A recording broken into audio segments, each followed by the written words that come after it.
And start, Jo. Okay, boss, I'm off. Right, good morning, everybody. Thank you for joining us for the virtual exec meeting. Good to see people. We've got some items on the agenda that we're going to go through. We've had some questions that have been sent in by different people since the last session.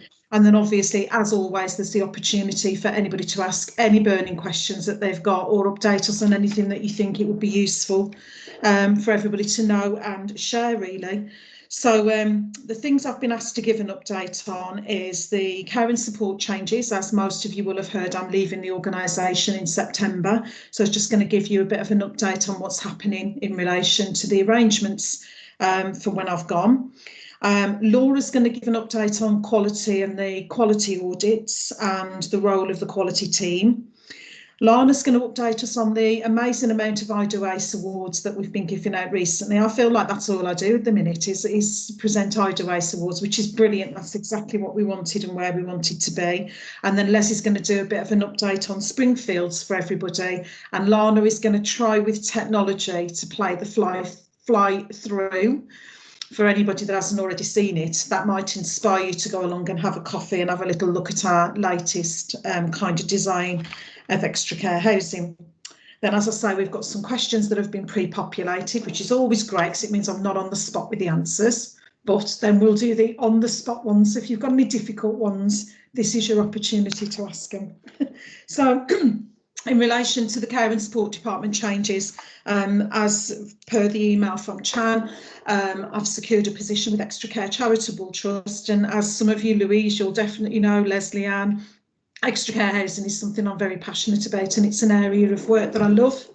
And Extra Care Charitable Trust, it does what it says on the tin. That's all it does, is extra care housing. So the position became available, and I really thought it would be good to work for an organisation where I can just focus my energies on a type of service that, you know, I feel I've got good skills and expertise in, but also where I feel that I can be an expert in one particular area. Whereas you all know at the moment, I've got lots and lots of different areas that we support. So it provides me with an opportunity to just focus on one. So my last day working with EMH is Friday, the 20th of August, and that's because I'm taking 2 weeks annual leave before I start with Extra Care the first week in September. So in the meantime, what's happening is I'm working with Chan and the rest of the executive team to make sure that they've got all of the information that they need about where we're at with different projects and different concerns and different things that are coming up for after I leave. And I'm handing those areas over to different members of the executive management team. So Jo Tilley is going to be supporting Jan, and she's going to be supporting Laura. So she'll be picking up the regulated care services and the quality services. And so she'll be supporting those two members of our team and giving that kind of strategic higher level exec support to the team. And we're moving Lana's position from reporting into me to reporting into Laura, and that is a permanent change that we're just discussing at this moment in time. We'll need to do that formally through any HR processes, but at this moment in time, they're both nodding and saying yes. So we're thinking that it's a goer, and we're just finalising some bits and pieces to put that in place on a permanent basis. But in the interim, Jo Tilley will provide support to regulated care and quality and compliance. Andrew and the rest of the housing team are going to get temporary support from Chris Ashton, because obviously that makes sense. Chris manages housing for the whole of the group, manages all of the general needs housing services. And so it makes sense for Andy and the housing team to move under Chris Ashton as a temporary measure whilst they review where that, you know, what might need to be looked at in terms of longer term and future for the structure. Tom will get support from Jan, so that the community services have got that kind of support from Jan as the head of care. And Leslie Ann will, on a temporary basis, report into Chris Jones whilst that also gets reviewed. So everybody's got somebody to report to. The exec team know who they're going to be reporting into, and meetings are starting to take place to pass all of those things over. Between now and then, I'll be kind of focusing on the stuff that I can get completed by the end date when I'm working for the business. And making sure that everybody's got the information that they need. If they've got any questions about, we wouldn't know how to do this if you weren't here, then I'm kind of filling those gaps to make sure that everybody can continue. But I have said to them all, the phone number they've got for me is my personal one. I'm happy to support if needed in between time. So that's the kind of changes. So for most of you, nothing should change. Line managers are exactly the same. It is just the people that generally report to me that will be getting their support from somebody else on an interim basis. Everybody else, it's business as usual. There's no plans to change any of the things we're doing. There's no plans on changing any of the targets that we've all got or the work that's been done so far. So it is just business as usual. They're just taking the opportunity at the minute, Chan's taking the opportunity to look at the advertisement for my replacement, and they're hoping that that advert will be out in the next couple of weeks so that they can start the recruitment process to bring in a permanent person and to replace me as part of the exec team. So that will be out, as I said, hopefully within the next couple of weeks. So I'm just going to throw that out at this point just for any questions. Anybody got any questions or anything that they really want to ask about those interim changes? No? Everybody's comfortable with that? Brilliant. That's good news. So at that point, I'm going to hand over to, I believe, Laura, you're up next in the spotlight with the quality update. Thanks, Jo. I've just put together a brief presentation just to talk everybody through the points, and you'll probably have noticed on the agenda it was titled Facts and Fibs. So it's all kind of just a very basic overview of what we do on a day-to-day basis, how we support the business. Quality, I think, has in some lights gets painted as we're kind of the bad guys who come in and tell everybody what they're doing's wrong, and we're always the message of doom and gloom, but we are here to support, and it's very much to get that clear message that we are here to support all of our services. We will work with you, and whilst we do have a level of commitment to set around assurance and the assurance to EMT, to our board, we are here as a support function to the business. We're not here just to give you extra work to do as part of that journey. So as an overview of the team, our team's made up of myself, Annette Dunwell-Morgan, who's our Quality, Compliance and Procurement Manager, Ali Davis, who overview mainly around Central Hub. So she's the face behind Central Hub, and she's here on this call today. And she also is our Quality Administrator. We've got Debbie and Amy, who were previously care coordinators within supported living, who are our compliance officers. Lee Rafter is our PBS lead. Some of you may have already done PBS training with him. Majority of his time is spent in the classroom. And as Jo said, Lana is our new addition to the team as Stakeholder Engagement Manager. So the purpose of our team. So our main overview is to work in partnership with service managers, so to set the level of compliance, to tell everybody where they are performing in line with our toolkits. So we go out, we audit the schemes in property visits. Some of those audits can be done in a desktop capacity, depending on the type of audit that we need to do at that point in time. We ensure that all of our services have up-to-date and relevant documentation and policies to support what everyone should be doing. And that does also form part of our compliance checks as well. So any policy changes, anything from a legal or regulatory point of view, we will make sure that all of that documentation is up to date with any current changes that may come into light.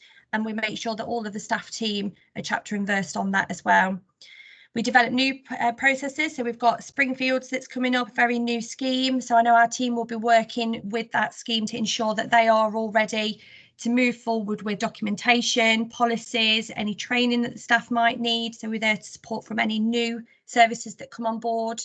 And Lee, as I've touched on in the previous slide, he offers the PBS support and training, which is in line with our restraint reduction policy. Continued support and partnership. So what we're always looking for is to promote the really good stuff. Unfortunately, at times we do have to paint a very true picture. So if there are any areas of non-compliance, we do need to report those.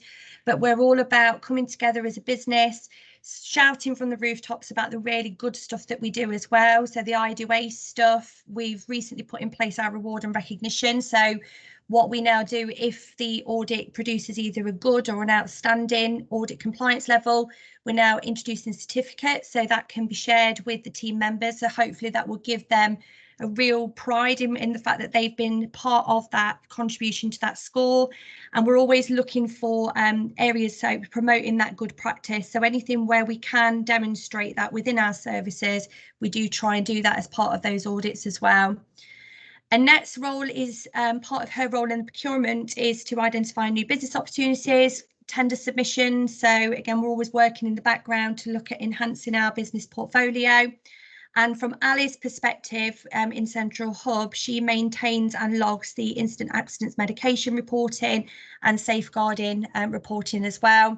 I'm the safeguarding lead for the organisation, and Annette is the deputy within that. So we do take that side of the business very seriously, and we produce the monthly reports that come out with regards to any headlines, anything that is common trends or themes that we might be seeing. So we work very closely with all of the service areas to look at where improvements can be made on that front as well. So setting a level of assurance. So we are answerable to SMT, EMT, board, stakeholders, local authority and CQC. So at times, all of those independent entities may come to us for information. So we're always in a position to utilise the data that we collate from the audits, also from our reporting, to be able to share them with all of those individual parties. And that's it. Any questions? We flew through that in less than 10 minutes, Lana.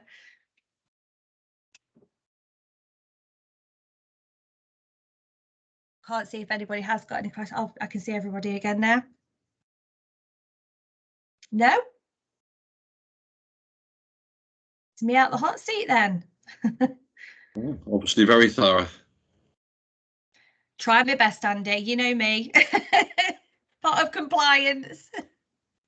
I think it is worth saying, Laura, that you know, just to back up what you've actually said in there, is that the whole idea of the quality and the compliance team is that the organisation needs assurance about how the business is performing, and we need to be able to evidence that to our contractors as well. So when the CQC come in, they will ask us, what do you do to check and monitor that your services are delivering the best quality service that they can. They'll also ask for data on the number of safeguarding incidents that we've had, numbers of complaints.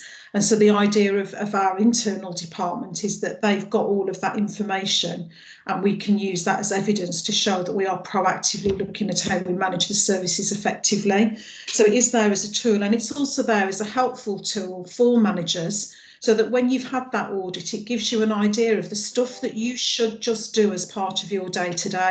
Nothing on that audit is stuff that we're just asking you to do because we're being pedantic.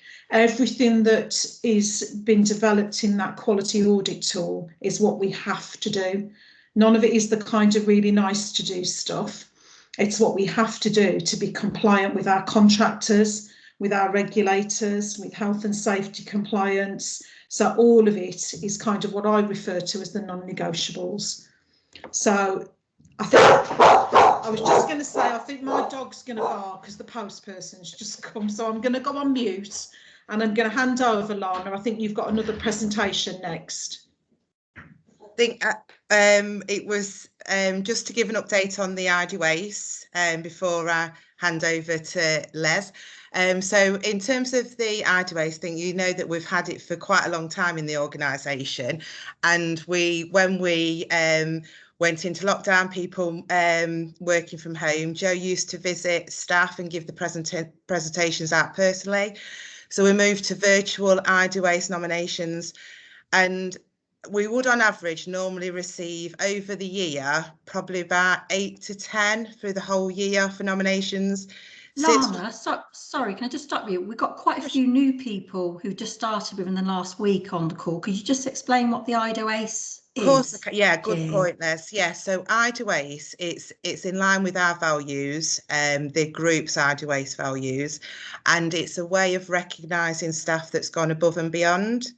So we used to have kind of a nomination form, and people would be selected to nominate who they wanted to be recognised and for what reason.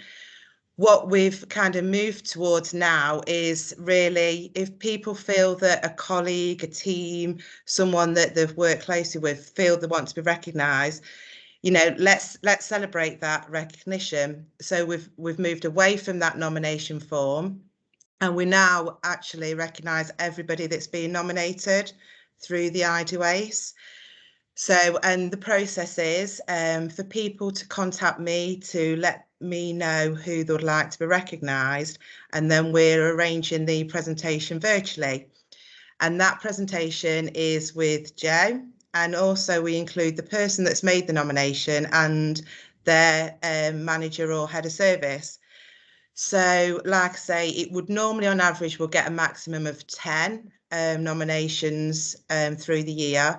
Since we've moved to this virtual nominations, we've actually received, I think we're on about 26 nominations through the organisation since I would say since probably about October we properly started doing the virtual nominations.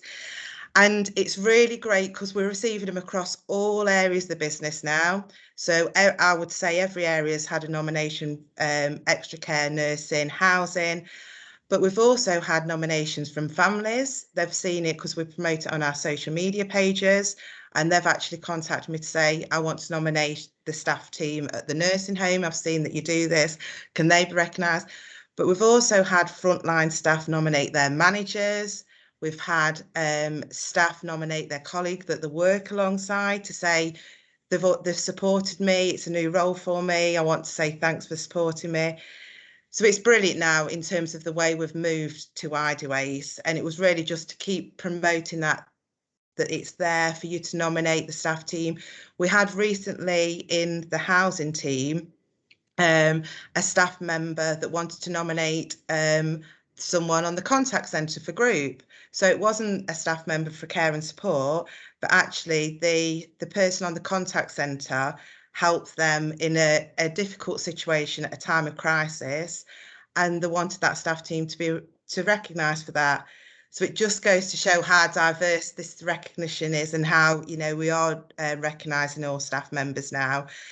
And what we've actually moved towards now is that everybody that's nominated receives a Amazon gift voucher, and they also receive a electronic congratulations card from all members of the SMT. So yeah, it's there. And please, if you do want to recognise someone, it can be individuals, it can be teams. It don't need to be someone that's working in your team. Just let me know, and so we can shout about the great work that everything's doing. And if I'll do a plug about our social media, because I know we like to do that. If you follow on social media, you'll see all the videos on there.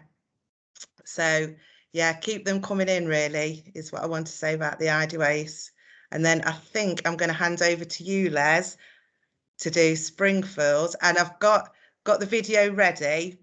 So hopefully when you, if you want me to share it, hopefully it works. Okay, hi everybody, I'm Leslie Ann. I'm the head of supported housing, new homes delivery.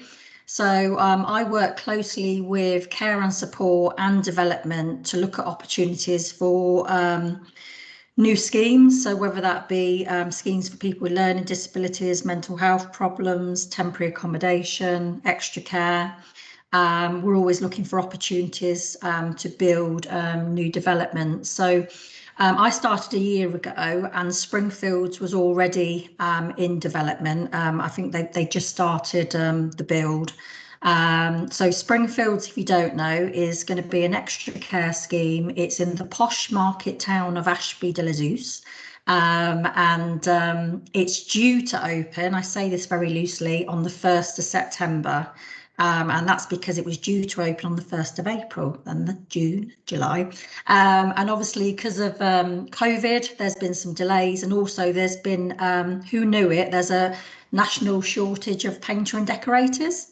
Because apparently a lot of painter and decorators are European, and they went home at Christmas and never came back. So Brexit sort of played a part in that as well. So we're hoping to open on the 1st of September. It's a really unique scheme. It's an intergenerational scheme. So although it's traditionally over 55s who have some care and support issues, we've also given 7 properties to people of working age. Those individuals, for example, we've got 2 men in their 30s who are moving in who are blind. We've got 3 or 4 people with learning disabilities who are able to live independently, but just need the extra 24-hour support for reassurance. So we've got a real mix. It's quite unique as well in that where it's situated, it's quite near the town centre. We've working closely with North West Leicestershire District Council.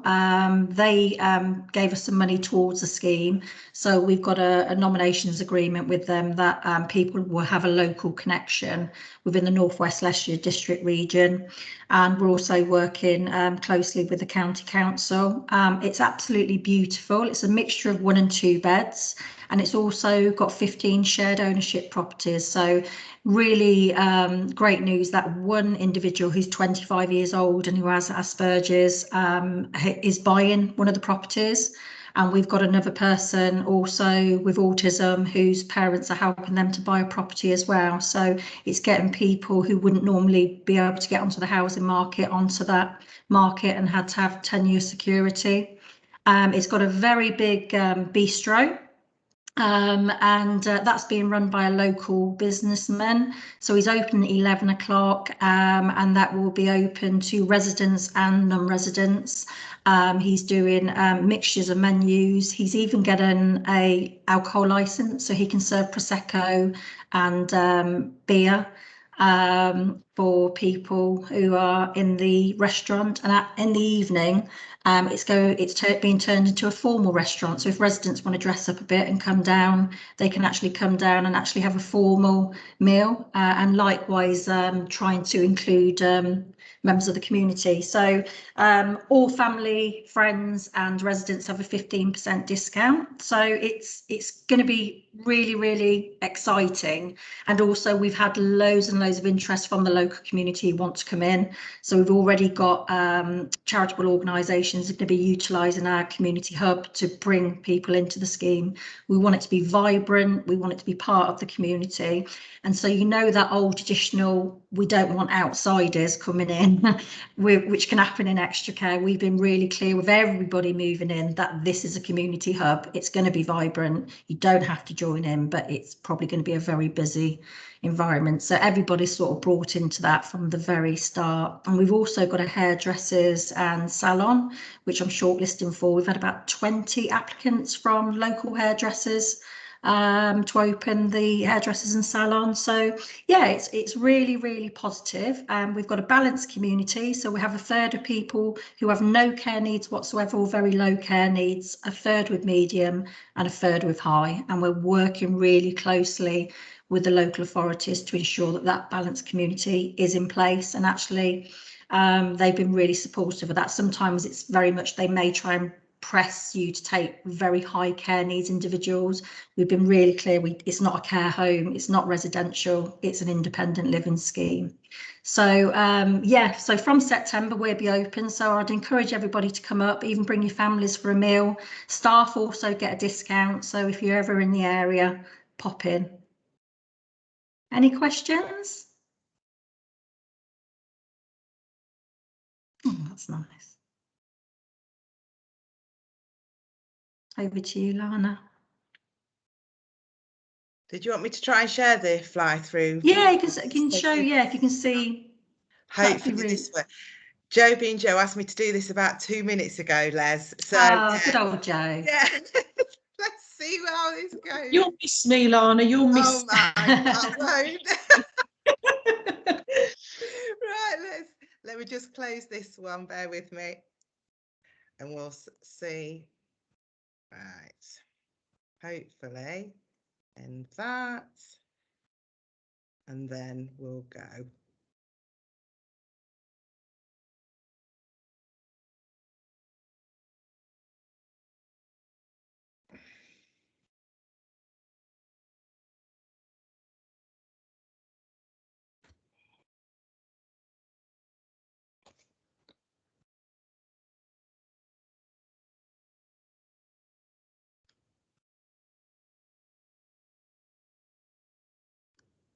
It's amazing how they actually do this, because that's identical to what it looks like. So that's just like a 3D virtual image before it was built. Apologies, it stutters. You say the bistro is just beautiful.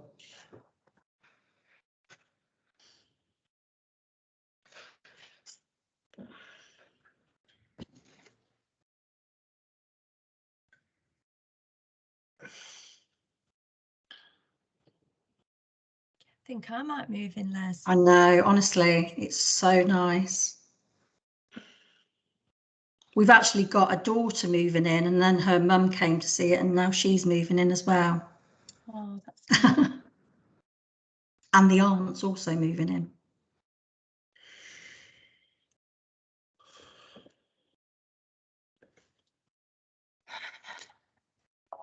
And what's really good as well, the flats are all really large.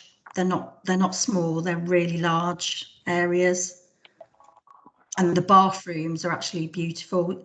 So rather than having the old fashioned vinyl flooring, which is quite institutional, all the flooring's actual tiles, which makes it look really nice. It doesn't look like your average level access shower room. What are we doing with the white goods? Are we gifting those across, or? Yeah, so they're coming as part of it, and there's been a service charge set for replacement and repairs of those. I think, Les, aren't people bringing their own washing machines and fridge freezers? Yes, yeah. So we're only providing the cooker, the extractor fan, and the hob, the induction hob. Oh, okay. We probably won't gift those, will we? We'll keep those. Yeah, we keep those, but we are putting a service charge on for renewals. Yeah, exactly. Yeah. And the great thing about this scheme, from the very start, we've set the service charge based on realistic charges. So people are actually paying what the actual charges of everything are, rather than sort of a stick your finger in the air and sort of guess. And then the following year you have to change them dramatically. Hopefully the charges are realistic. Oh. And we've also done a big campaign. So lots of people who are coming in, we've done an assessment for attendance allowance for everyone. So we've got at least 12 people now who weren't claiming attendance allowance who are now claiming it, because they've never heard of it. So again, that helps towards the cost of living there. Cool. Well, it's very nice. Beautiful, isn't it? But then why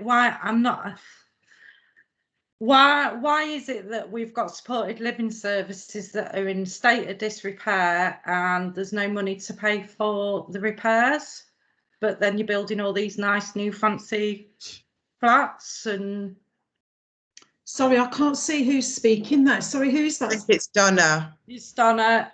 Donna. Donna, I mean, most of the stock, obviously I know you're talking about supported living stock, but most of the stock up in the north has had a significant amount of investment over the last 5 years, and we have a structured capital programme of works that both Andy and I have put a lot of time into, and we're just getting that reviewed as well. So we've got a company that are going to come in and review all of our stock, and they'll give us an idea of when things should be due to be replaced.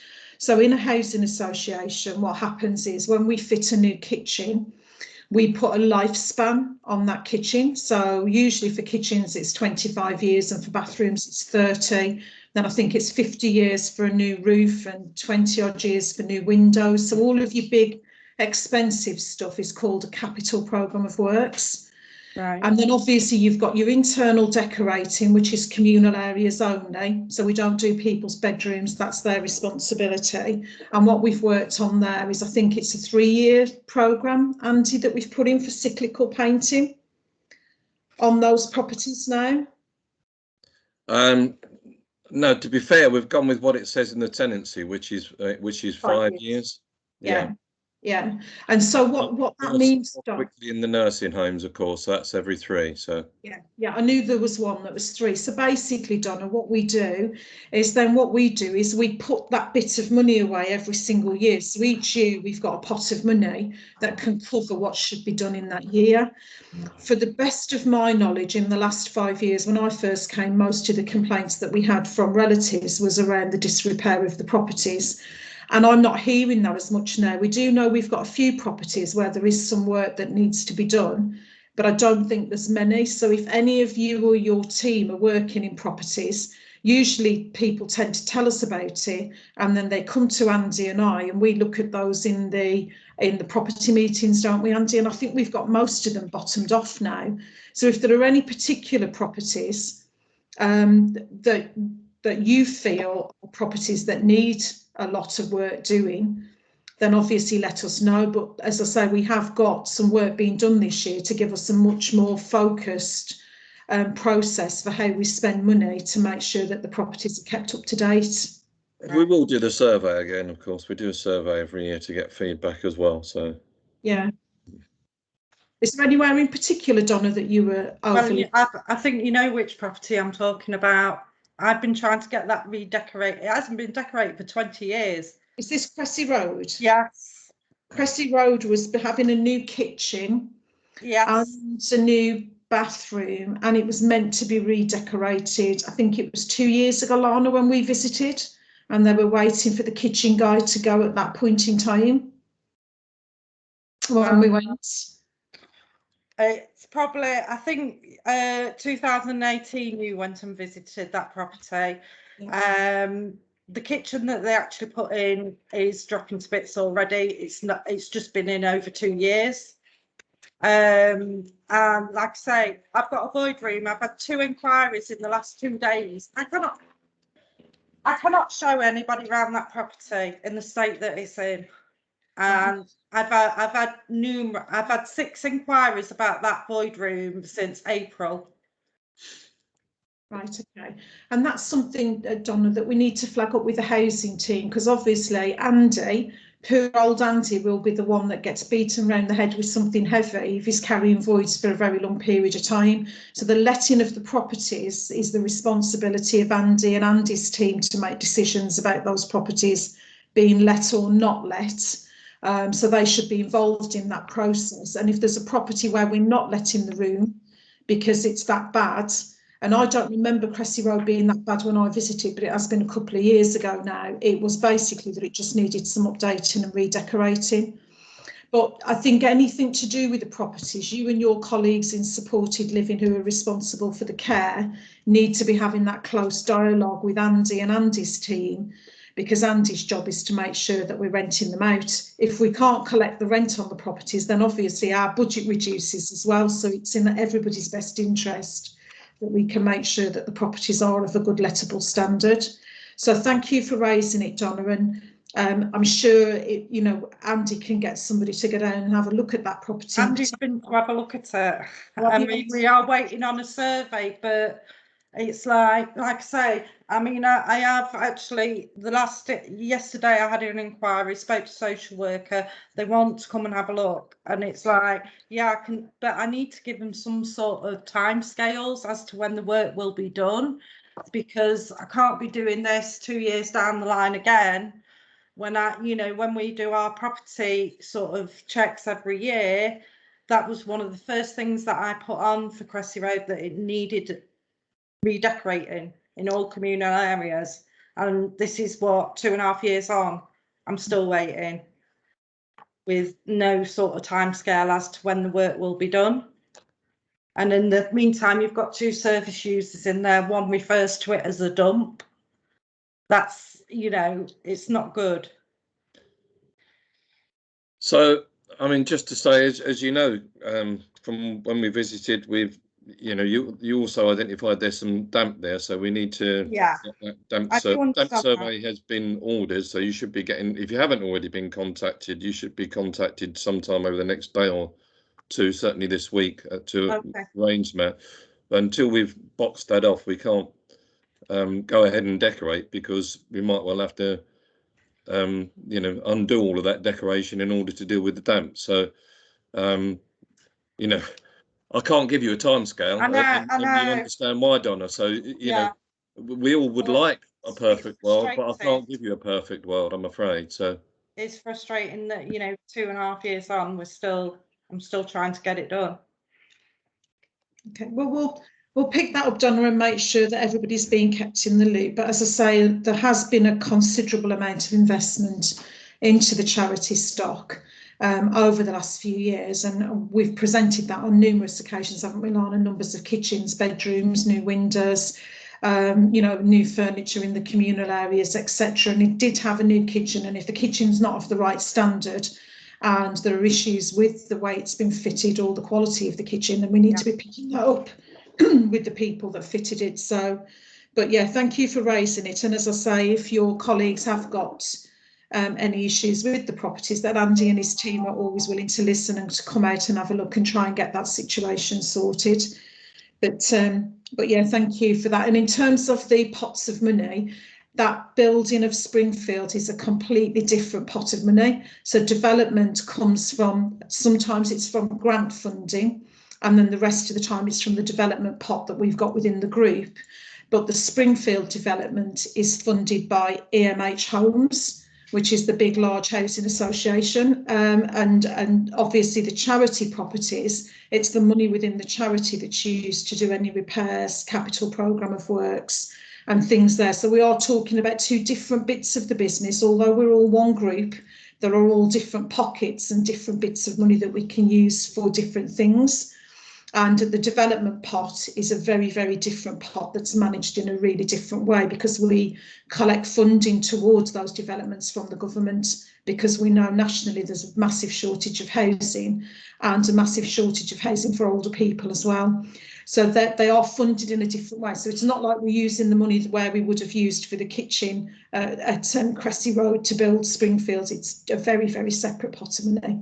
Okay, thank you. We do want all the properties to be of a good standard, and Andy and I have been doing a lot of work on that over the last couple of years, so we'll get that picked up. Thank you.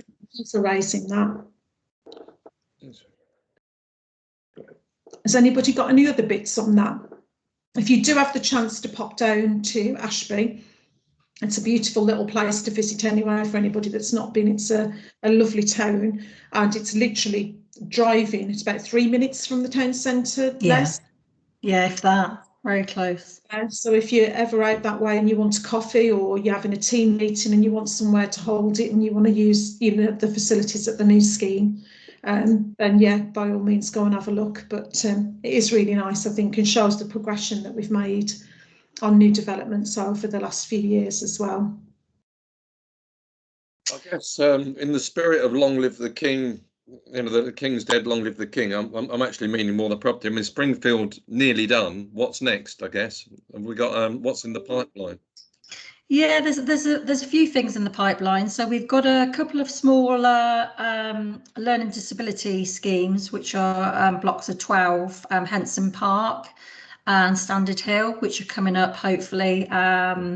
They're at planning stage. There's a 78 unit scheme called Waterside, which is hopefully a deal is going to be agreed on, which is in Leicester city centre. It's literally right bang in the middle of Leicester city centre. So that will be a really exciting opportunity. And then we've got Lubbersthorpe, which again, there's lots of complex negotiations going on regarding funding and development and planning. And that's going to be hopefully a 165 bed extra care scheme, which is going to be half of ownership and shared ownership and half of rented. So that's going to be a really, really big scheme. So hopefully that's in the pipeline as well. We're near signing that off. Oh, good. That's quite exciting, isn't it? I assume really that's all sort of homes developments, isn't it? I mean, I know this is difficult to answer, Joe, but with regards to care and support, I mean, I know a while ago there was a decision that care and support wouldn't do anything new. I mean, but there's been some big receipts had, haven't there? Sort of Ellen House and whatever. I mean, is that likely to change? I mean, just kind of thinking about what Donna was saying. Is there any likely to be? I know you can't answer it for sure as you're leaving, but likely to be an opportunity to reprofile the stock a little bit in the north. I think when we met with the board in January, obviously all of these key decisions, we cook them up and then we present them to our board and they have the final decision on where we go. When we've built up enough reserves in the charity, so when we've built up enough money, usually with your reserves, you need to keep enough money in the business that if for whatever reason your business went into difficulties, you've got at least enough money to pay salaries and all of the costs that you have to pay out, all the bills you have to pay for at least 3, some use up to 6 months. So the general rule with a charity is you've got enough money to cover at least a minimum of 3 and a maximum of 6 months worth of bills, including your staff salaries and everything else. And we've reached a point where we've more or less got that now. We're not quite there, but we have more or less got that in our reserves pot. And then anything over that, once that pot starts to grow bigger, then you make a decision about what you want to use that for. It has to fit with your charitable objectives, and ours are to meet the needs of vulnerable people by providing accommodation, education, care, support and opportunities for vulnerable people. What the board was saying was if there was a need to buy a property and it was beneficial for it to be bought by the charity rather than bought by EMH Homes, that we could potentially put a business case together to use it for that. But in terms of developments, new developments, we'd have to have a significant amount of money more than what we've got now. So we might be able to buy a house, a 3-bed house, to replace one that we were closing in that area to move people into, Andy. I would suggest that's something that the board may, like, you know, some of the properties that we know we'd like to do some more with. If it's not possible to spend that money on that property because it's not value for money, it's no good to keep investing money, is there, in a property that's never going to be really fit for purpose. I think that that may be something that the board would have an appetite to do. But at this moment in time, I'd say we definitely 100% as a charity, I don't think will ever reach the kind of pots of money we'd need for new developments. That would generally come from EMH Homes and from the group.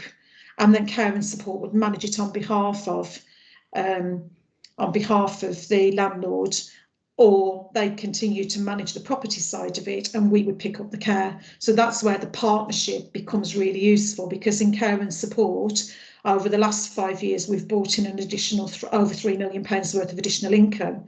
And we've only managed to get that through the new developments and services that we benefit from because we're part of such a bigger group. We could never have done that as a standalone charity as we were before. So there are definitely the benefits from the two businesses all being under one big roof, really. We get a lot of benefits from that. So that's what I would say, Andy. Obviously, as you say, I'm not going to be around.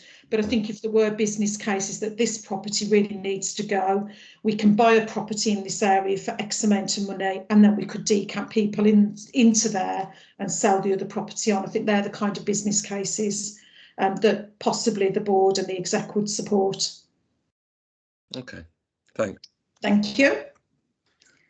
Right, unless anybody's got any other bits on what we've just heard, we've got some questions that came in prior to the meeting. So we had the question raised again around the overtime rate, that we know that we introduced for anybody working over their contracted hours. We introduced 25% uplift on the hourly rate for those additional hours. I've said previously that we were definitely continuing with that until September. And between now and then, we've been looking at alternative schemes where everybody would benefit from a kind of more of a reward and recognition scheme. We've met with a couple of different people. So we've met with a company that's used within the group, which is BHSF, who provide medical support, so contributions towards glasses, eyesight tests, dental care, seeing consultants, chiropody, those kind of things. And that already runs within the group. So Lana, myself and Karen from HR have met with them and had a look at what that benefit might look like and what people would get and how much that would cost. And then we've met with an alternative company called Perkbox, and you can Google Perkbox and you can see the kind of thing that they do. But they offer a reward and recognition scheme that gives you discounts off lots of different things. So you get discounts sometimes off your telephone, your mobile phone contracts, Lana, you might want to jump in here because you know it much better than me. I think you're best friends with the bloke now. But we get lots of different discounts on things in high stores. Do you want to add into this, Lana? Help me out here. Yeah. Yeah, so Perkbox, it's really they're endless, the discounts. So you can get discount on Morrison shopping, going to cinemas, days out, any gifts. There's a range of like websites where you purchase gifts, Amazon, and it'll give you kind of have a login. So there's a website and you log in and it's unlimited. You can use how many discounts you want a day.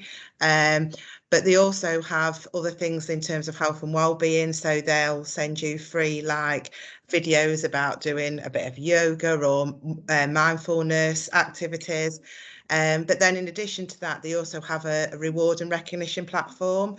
And it's where people can recognise colleagues, and it's where we can then allocate managers to have a budget in their team, and then they can kind of be in charge of how they want to use that budget. So it does so many things. So it's not just discount, it's a lot about reward and recognition for staff as well. So yeah, it keeps on contacting me, the chap from London. So I think we're just waiting for that to be discussed at EMT, Jo. Into the next stage. So where we're at with it is we wanted to look at what else was out there that could benefit everybody, because we all know that some people can't do overtime, or it's not beneficial for them to do overtime because it affects their benefits if they're on universal credit.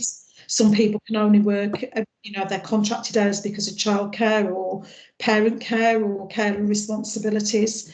And so we wanted to look at something to replace it, because we don't want to take anything off people. We've worked hard to get the best terms and conditions we can at the minute. We want to continue to do that. So I'm just preparing a paper to go to EMT, and they're going to have the rest of the EMT and have a look at that. And then once we've made a decision, obviously, then we'll consult with everybody and let you know what's happening.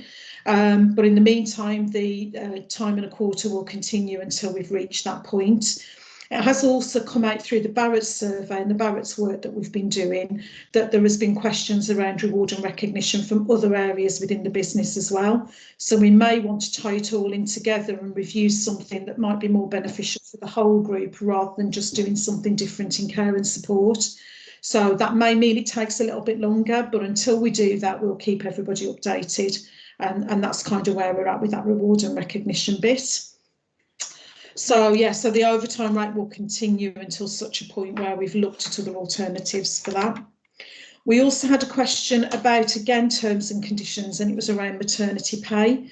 The question was posed that the group get better maternity pay than EMH Care and Support, and that is the case. I can confirm that is the case, but we've always been very clear from day one when the charity joined the group that the terms and conditions within EMH Care and Support are different and have continued to be different on lots of things in relation to pay, reward and recognition. So we're not planning on changing anything at this moment in time. I think there is an appetite to have a look at terms and conditions across the whole of the group going forward, but there is no guarantee that the terms and conditions within the charity will ever be able to match the same as group. They're two totally different business areas. They're funded in different ways. Their ability to do things is much greater than that of the care and support department. And so we very much reflect, in fact, in lots of areas, we are better than other competitors who just run a standalone care and support business. So it is different. It's statutory maternity pay only in EMH Care and Support, and in the EMH group services, it is more than that. And I think it depends on length of service, how much more maternity benefit you get, depending on how long you've worked for the organisation. So I'm not going to shy away from that. That is the case. But as I say, we've always made it very, very clear from the offset that that is the case across the group. So hopefully that answers the maternity pay one.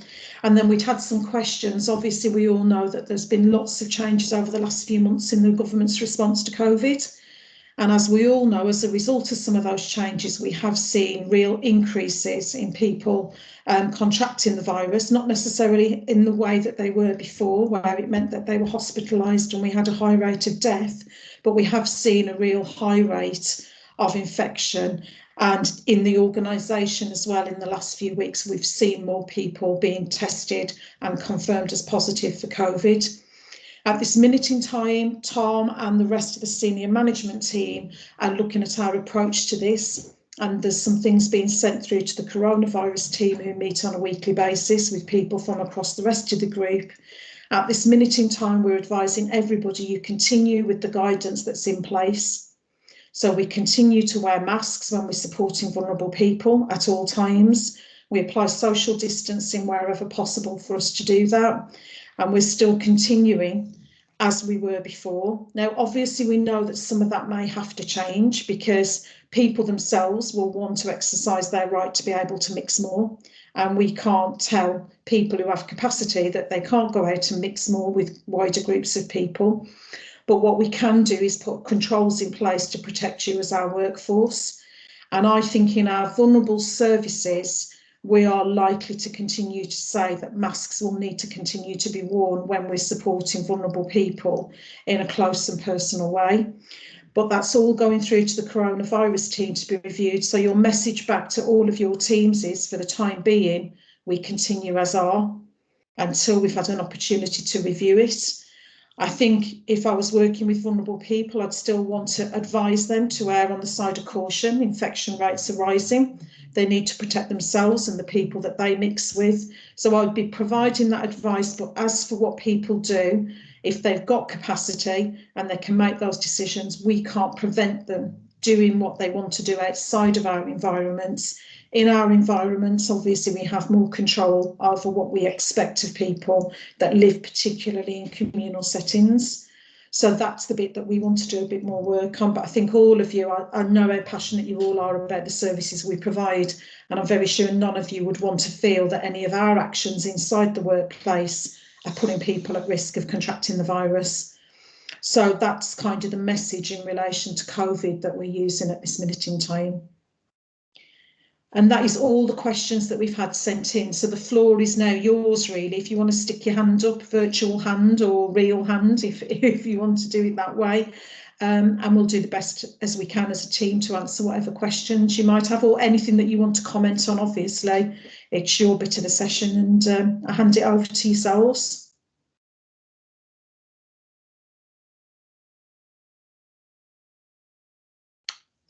I'm not seeing any hands. Okay, lovely. Well, if any of you think of anything after the session, or if you've got colleagues that are asking questions about what's said, obviously Lana normally puts this video, sent it out in a link, don't you, Lana, that people can watch.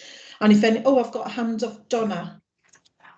Just going back to COVID, after the 19th of July, will we still be expected to work from home?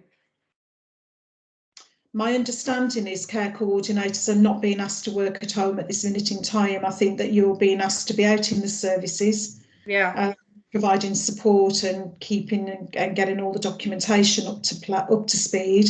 And then my understanding was you were in the office when you were on duty. Yeah. Or we had to book time. Would that still be the case after the 19th? I would imagine Jan is probably wanting to look at starting to gradually bring people back into the office, but maintaining the social distancing. Donna? Oh, I think Jan, I think you're in the call, aren't you, Jan? Yeah, I'm in as well, Jo. Donna, it's the same as what's rotated on the rota. So you're expected to be in service 2-3 days a week, and then in the office for 2 days. Right, okay. So we can go to the office if we're on box days. So that's what I'm asking. Yeah, well, if the rota says so, that means that it's been judged that there's, sufficient space and it's not being overloaded in the office. That's right. Okay. The rota was devised. Yeah, that's fine. Just wanted a bit of clarification. Thanks for that, Donna. Thank you for the question. Has anybody got any other questions they want to raise? Jo, can I just ask one, please? Is this the last Ask the Exec session that you'll be doing prior to leaving, or are you having another? Lana, I don't know. I think it might be my last one, mightn't it? It will be your last one that's booked in, yeah, because you was going to be here till October, but you're leaving earlier, right? I don't want to get under people's feet, you see, too many books and all of that. Yeah, this is so I think it possibly is. And I must say, I've really enjoyed these sessions. When we started them up, we were unsure how useful they would be. But even when people don't join, we get questions after, or I get emails after. So it's just increasing that two-way flow of communication, really. And I think if you've got something to ask, the best place to get the answer from is from the horse's mouth, isn't it, really? Because we all know what the grapevine's like. And we all know that one interpretation ends up completely different when it's gone through 20 people. And I would get you to encourage, I'm sure that these will continue with whoever comes on board. I hope it will for all of you, but I think, you know, just encourage people to join in, ask the questions. You've all been on the sessions, you've all seen we're as a whole team of senior managers, we're all very open, we're all very honest, and I think we're all very approachable. And I'd love to think that this is the kind of thing that will continue now we've got the ability to use all this digital technology, Jan. So I'm hoping it will carry on without me, because it's a ball ache for me now, because I suddenly have to look in the mirror and think, oh Christ, I've got that session, I'm going to have to go and brush my hair or do something. But yeah, I think it'll be a good thing if it can continue. And if not, it's something you should all be doing as a team, really, and meeting together and keeping that communication flowing. But yeah, it is, I think then, Jan, it is officially my last Ask the Exec. So, well, we've all gone silent, so I think that's the end of our session. But thank you all for joining. Pass on any messages you feel you need to the rest of your colleagues, and enjoy the rest of your day. It's a sunny day, so enjoy. Thank you, Jo. Bye. Thank you. Thanks very much. Thanks, everyone. Thanks very much. Bye. Bye.